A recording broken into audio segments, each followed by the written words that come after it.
Don't settle for less just because it's available.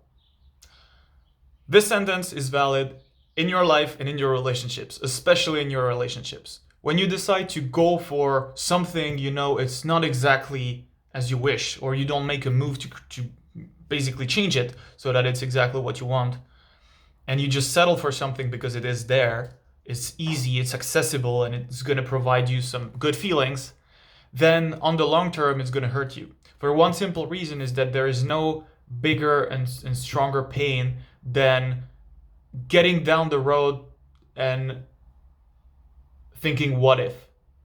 What if I didn't do it? What if I chose something else? What if I wasn't afraid? What if I tried? What if I failed, but what if I at least tried? This is the reason why most people settle and finish their studies and get into a job that they don't like and they don't want, that is okay paid, simply because that was easy, that was accessible, and that was the right choice, right? It made sense, made to create a good average life. If you're doing what's average, you're gonna have an average life. If you want to have an outstanding life, you need to stay focused on what outstanding is for you. That doesn't mean that you should, miss opportunities that are better than what you expected because you had some idea, like some ideal in the future that you still want to achieve. There are some things that will happen down the road that will actually be more interesting than your ideal on the long run.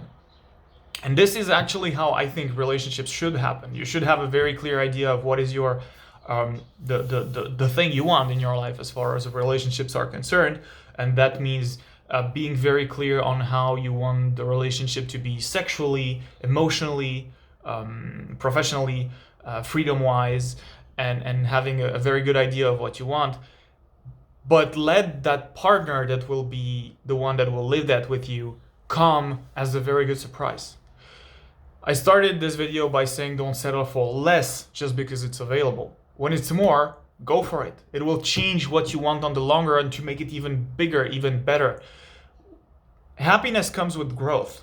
And this is why you cannot be happy if you settle for less than what you can have. Because once you settle, you stop growing. If it's something less than what you want, if it's something bigger than what you want in the future, then what you want in the future will just grow and get bigger and stronger and more complicated, I would say. But if you settle for less, that will just kill your dreams, kill your vibe. You will just, get into routine. You will just, for what simple reason? It's because it's not congruent to yourself. I understand that there is a risk involved. There is a risk of not really getting where you want at the end of the day and have that. But what matters is this process of growing, because that's where you build the happiness. So what's a better trade-off? To get something that is going to make you feel good for a certain amount of time and then realize that it's not what you wanted, or decide to not go for it and go for something that will give you more strong feelings and experiences, life experiences in the future. Because the problem with settling is that you basically freeze what is there and you decide to go for something. Whereas when you go into the unknown things will happen, unplanned things will happen, unexpected things will happen that will shape your life, your desires. It's pretty much how what happens when you're traveling. If your plan is all, if your trip is all planned ahead, there is not really any motive of surprise. Whereas when you decide to go with the flow and you just decide to do what you want in the moment, then unexpected shit happen all the time. You meet people that you didn't expect, and things happen very naturally, randomly. And this is how it should be, because your mind is as good as it can be. It cannot predict the unpredictable.